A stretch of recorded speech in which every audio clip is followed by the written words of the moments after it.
Hey guys, just a quick tip of how to refinish your rims. I went ahead and bought these rims off of a classifieds website. As you can see, they're pretty rough, but the integrity of the rim is nice.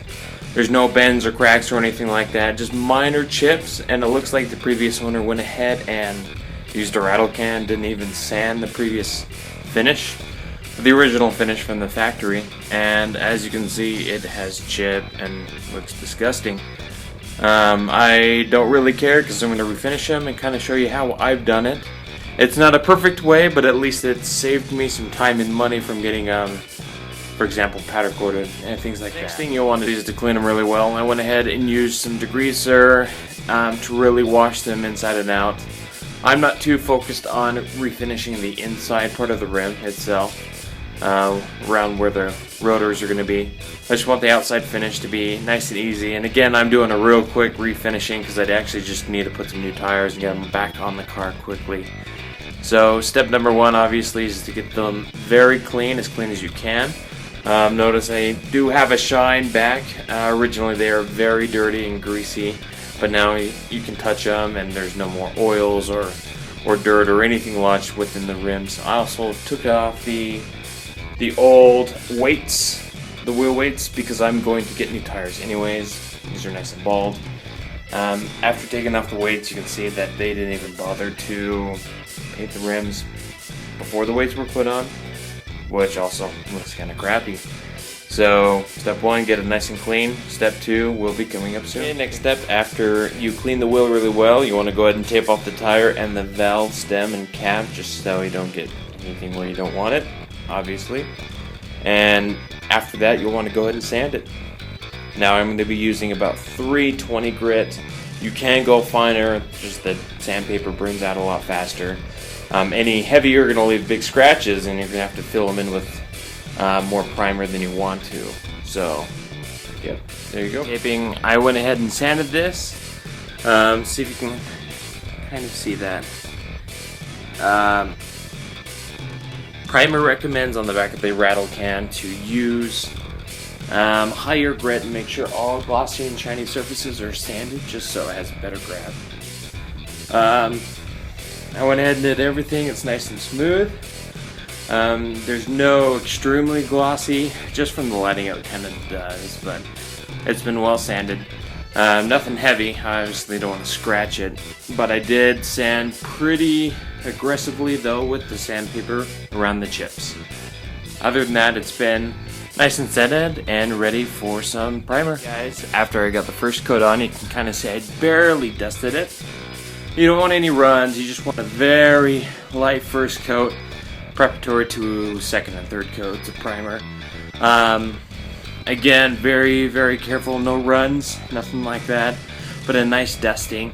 This is the primer that I used. I can't read the back, but it does the job. And I'll hit it 2 more times. The next coat's also going to be very light, just another dusting. And the can says the third coat to be more of a medium wet. So we'll try to get a medium wet. Guys, that's after a second light coating, a dusting, and finally the medium wet. And it came out pretty good. Nice and even. No runs, obviously. This stage though, it is the best to have the runs if you are going to have any drips, just because you can sand them out. Other than that, make sure for the next step, especially when we get the paint, they don't have any runs. Now, here's the sandpaper we are using. 320 grit, 3M. I'm going to go lightly sand this, make sure it's nice and smooth. Again, no scratches. We're just making sure the top is uniform. And we'll see it that way. Okay, so after that step, I went ahead and sanded the final coating of the primer. Made sure there's no drips. All rough areas are now gone. It's completely smooth. Ready to go. Next step will be paint. Now make sure before you start paint that you wipe off the wheel completely. You don't want any particles or dust or anything in the paint as you start. you can see, I went ahead and did a light dusting of the actual paint color. Now, like I said, I made sure all the dust and everything was cleaned off first. Just a real easy dusting. And you can still see some primer through it. That was on purpose to cover it. It was to start setting a base coat.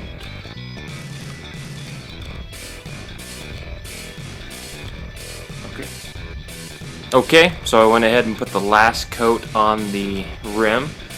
Looks good. It's all consistent and even all the way around. So I'm going to go ahead and let this dry as designated by the back of the can before I put on the clear coat.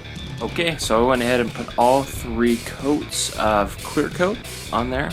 Looks great, nice and clean. I'll go ahead and let that dry and take the tape off to see the final product. Here it is with the tape off, and they look great. Good little project. These are chip resistant, so this finish should last a long time. And pretty good for just a quick do-it-yourself project at home for under $25. Good luck with it.